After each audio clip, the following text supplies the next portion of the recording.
Halo, selamat pagi anak-anak. Jumpa lagi kembali dengan Ibu Guru Siska di hari ini. Hari ini kita akan belajar di tema 8, subtema 3, dan kita masuk di pembelajaran 1 dan pembelajaran 2. Ibu guru harap anak-anak sudah mempersiapkan diri dan anak-anak harus tetap semangat untuk mengikuti pembelajaran di hari ini. Nah, ibu guru akan menyampaikan tujuan pembelajaran kita, yaitu yang pertama, anak-anak dapat menyelesaikan masalah terkait waktu. Tujuan yang kedua adalah anak-anak dapat membuat rancangan karya imajinatif 3 dimensi. Tujuan yang ketiga adalah anak-anak dapat menggunakan huruf kapital pada awal nama Tuhan, nama tempat, dan tanda titik pada akhir kalimat berita. Tujuan yang terakhir atau yang keempat adalah anak-anak dapat menuliskan kegiatan dan sikap yang menunjukkan persatuan. Nah, kita langsung saja pada materi kita yang pertama, yaitu menyelesaikan masalah terkait waktu. Waktu di sini yang kita mau bahas adalah waktu selama seminggu, waktu 1 minggu yang kita mau pelajari sekarang ya. Kita mau menghitung berapa hari dalam 1 minggu, berapa hari dalam 2 minggu, dan seterusnya. Jadi sebelum kita lanjut ke materinya kita, Ibu Guru mau mengajak kita sama-sama untuk menyanyikan lagu nama-nama hari. Di sini Ibu Guru tidak menyiapkan video, tapi Ibu Guru akan menyanyi. Anak-anak bisa mengikuti Ibu Guru bernyanyi bersama ya. Jadi kita mau menyanyi lagu nama-nama hari. Kita langsung saja sebelum memulai dengan pembelajarannya. Ayo kita nyanyi sama-sama, ikuti Ibu Guru ya. Senin, Selasa, Rabu, Kamis, Jumat, Sabtu, Minggu itu nama-nama hari. Rajin belajar, lekas pintar, anak yang pemalas tidak naik kelas. Kita ulang lagi 1 kali lagunya ya.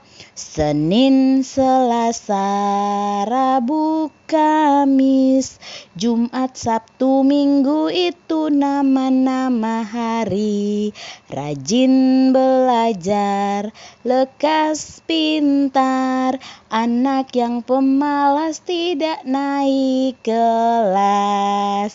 Ya, itu adalah lagu nama-nama hari. Kenapa Ibu Guru suruh anak-anak menyanyi atau suruh kita sama-sama menyanyi lagu nama-nama hari? Karena kita mau belajar nama hari, banyaknya hari ini ada berapa, kemudian kalau berapa hari ini ada berapa minggu, seperti itu ya. Jadi tadi kita menyanyinya itu Senin, ada Selasa, ada Rabu, ada Kamis, ada Jumat, ada Sabtu, dan ada Minggu. Kalau dihitung semua berapa hari ya? Iya, benar sekali. Kalau dihitung semua akan menjadi 7 hari. Dari hari Senin sampai hari Minggu itu ada 7 hari. Nah, 7 hari ini, dari hari Senin sampai hari Minggu ini, itu berada di dalam 1 minggu. Kalau sudah dari hari Senin sampai hari Minggu itu disebut 1 minggu. Kenapa 1 minggu? Ya, karena sudah Senin itu ada hari pertama, Selasa itu hari kedua, Rabu hari ketiga, Kamis keempat, Jumat kelima, Sabtu keenam, dan Minggu ke-7. Maka dibilang dalam 1 minggu itu ada 7 hari. 7 hari itu sudah ditentukan bahwa 7 hari adalah lamanya 1 minggu.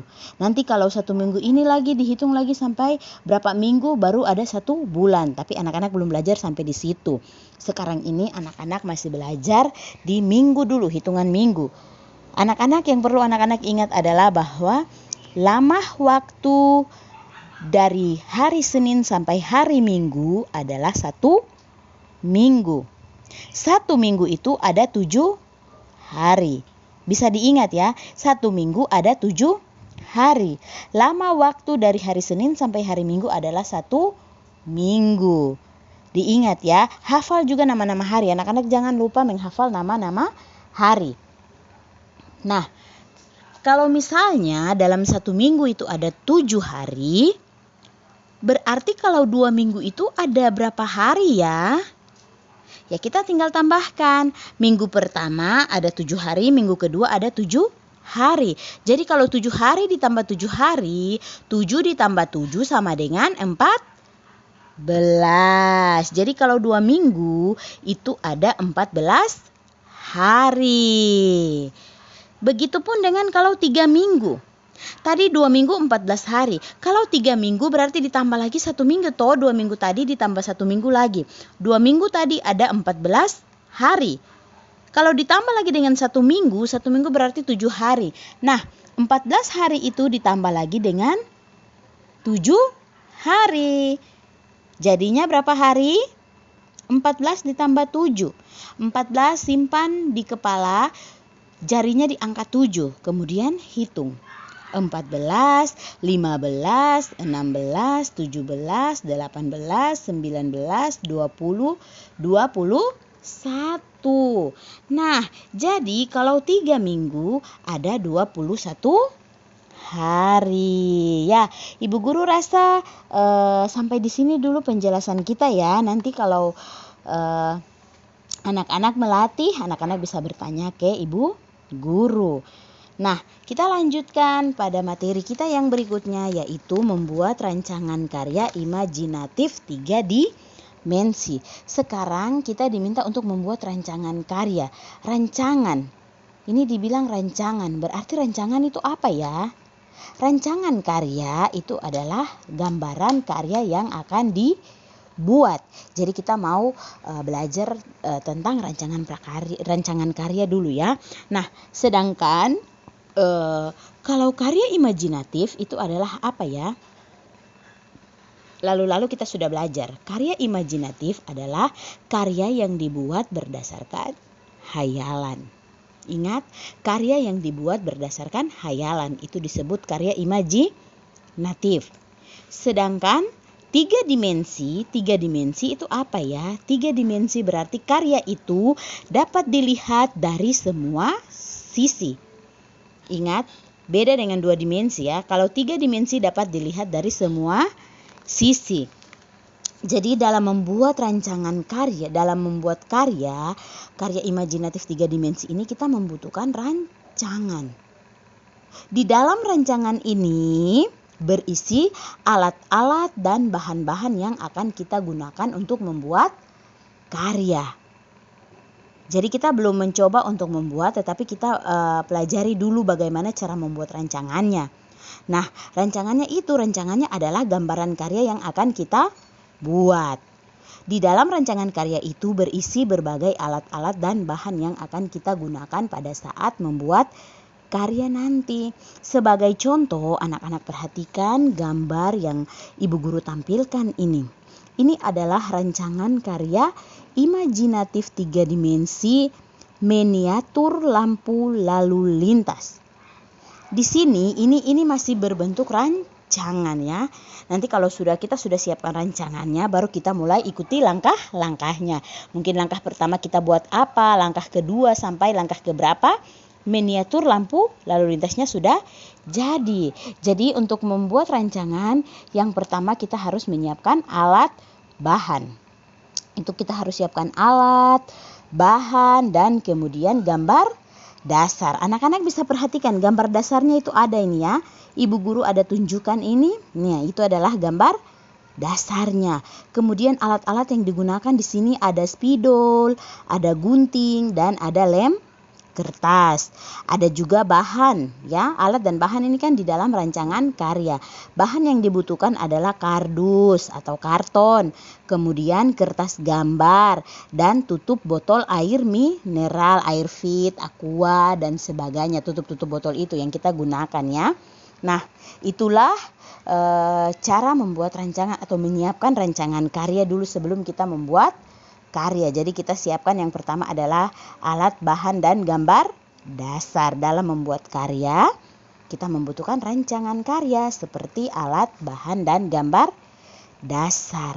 Oke, sampai di sini dulu penjelasan yang untuk materi ini. Kita lanjutkan pada materi yang berikutnya, yaitu menggunakan huruf kapital pada awal nama Tuhan, nama tempat, dan tanda titik pada akhir kalimat berita. Nah, anak-anak perhatikan kalimat yang Ibu Guru tampilkan di sini. Di sini kalimatnya adalah berdoa kepada Tuhan sebelum kendaraan berangkat. Ibu Guru ulang lagi, berdoa kepada Tuhan sebelum kendaraan berangkat. Anak-anak perhatikan kata Tuhan. Kata Tuhan di sini ada di tengah-tengah kalimat, tetapi harus menggunakan huruf besar. Kenapa? Karena kata Tuhan itu adalah kata sifat dan sudah ditentukan bahwa kata Tuhan itu harus menggunakan huruf besar. Jadi jangan anak-anak cuma patokan huruf kapital itu kita gunakan di depan saja, di awal kalimat saja, seperti kata berdoa. Berdoa ini kan B-nya huruf kapital karena dia ada di awal kalimat. Tetapi kenapa kata Tuhan harus pakai huruf kapital? Karena sudah ditentukan kata Tuhan harus menggunakan huruf kapital. Kemudian contoh yang kedua itu misalnya Jaka dan teman-teman berolahraga di kolam renang Tirta. Ibu Guru ulang, Jaka dan teman-teman berolahraga di kolam renang Tirta. Anak-anak bisa mengikuti Ibu Guru untuk membaca juga ya. Nah, di sini anak-anak perhatikan pada awal kalimat itu Jaka menggunakan huruf kapital. Iya, karena itu nama orang, juga dia berada di awal kalimat. Jadi Jaka dan teman-teman, Jaka ini menggunakan huruf kapital, sudah tepat. Berolahraga di kolam renang Tirta. Kata Tirta di sini menggunakan huruf kapital. Kenapa? Karena itu nama tempat. Tirta termasuk nama tempat. Jadi kita harus menggunakan huruf kapital ya. Nah, itulah cara menggunakan huruf kapital yang benar pada awal nama Tuhan, kemudian nama tempat. Selain itu juga kan ada nama orang, itu kita harus menggunakan huruf kapital. Dan anak-anak harus ingat bahwa mengakhiri kalimat harus menggunakan tanda titik. Mengakhiri satu kalimat harus menggunakan tanda titik. Tapi pada kalimat berita, anak-anak harus menggunakan tanda titik pada akhir kalimatnya. Berbeda dengan kalimat tanya ya. Kalau kalimat tanya kita gunakan kata tanya. Kalau kalimat perintah kita gunakan tanda seru. Tetapi untuk kalimat berita kita harus menggunakan tanda titik. Dan jangan lupa untuk harus tetap menggunakan tanda titik pada akhir kalimat, khususnya kalimat berita. Nah, sampai di sini penjelasan untuk materi ini. Kita lanjutkan lagi pada materi yang berikutnya, yaitu menuliskan kegiatan dan sikap yang menunjukkan persatuan. Anak-anak bisa menyalin kegiatan-kegiatan apa yang menunjukkan persatuan dan sikap yang harus kita terapkan untuk menunjukkan persatuan yang ada di sekolah. Karena ini kita sudah belajar ulang, Ibu Guru sudah menjelaskan ya, mulai dari pembelajaran 1, pembelajaran 2, di subtema 1, subtema 2 sampai sekarang subtema 3 masih ada materi tentang ini. Jadi anak-anak menyalinnya di buku tulis masing-masing. Di situ sikap-sikap kegiatan-kegiatan dulu ya. Kita tulis dulu kegiatan yang pertama yang menunjukkan persatuan di sekolah. Yaitu yang pertama piket kelas, ada kegiatan piket kelas. Kemudian kegiatan yang kedua adalah belajar bersama teman di kelas. Kemudian kegiatan yang ketiga adalah bermusyawarah menentukan jadwal piket kelas. Itu adalah kegiatan yang menunjukkan persatuan di sekolah. Nah, berolahraga juga memerlukan kekompakan. Kompak ini termasuk sikap agar terwujud persatuan di sekolah. Kompak, ingat ya. Jadi kalau kita kompak itu sudah termasuk sikap yang kita termasuk sikap kita agar terwujud persatuan di sekolah. Kemudian sikap selain kompak, ada juga sikap-sikap yang harus kita terapkan untuk mewujudkan persatuan di sekolah. Seperti yang pertama ada sikap rukun dengan teman, kemudian yang kedua saling membantu antar teman, dan yang terakhir adalah saling menghargai antar teman. Itulah sikap-sikap yang dapat kita pakai, kita terapkan untuk mewujudkan persatuan di sekolah. Oke, anak-anak, jadi Ibu Guru rasa penjelasan atau materi pembelajaran kita di hari ini cukup dulu. Ibu Guru akhiri dulu pembelajaran kita di hari ini. Nanti besok kita akan lanjutkan lagi dengan pembelajaran berikutnya. Jadi anak-anak tidak boleh bosan-bosan untuk belajar. Tetap semangat untuk mengikuti pembelajaran kita di hari ini ya. Semoga apa yang sudah Ibu Guru sampaikan di hari ini dapat bermanfaat bagi anak-anak sekalian. Selamat belajar, sukses selalu buat anak-anak, dan terima kasih.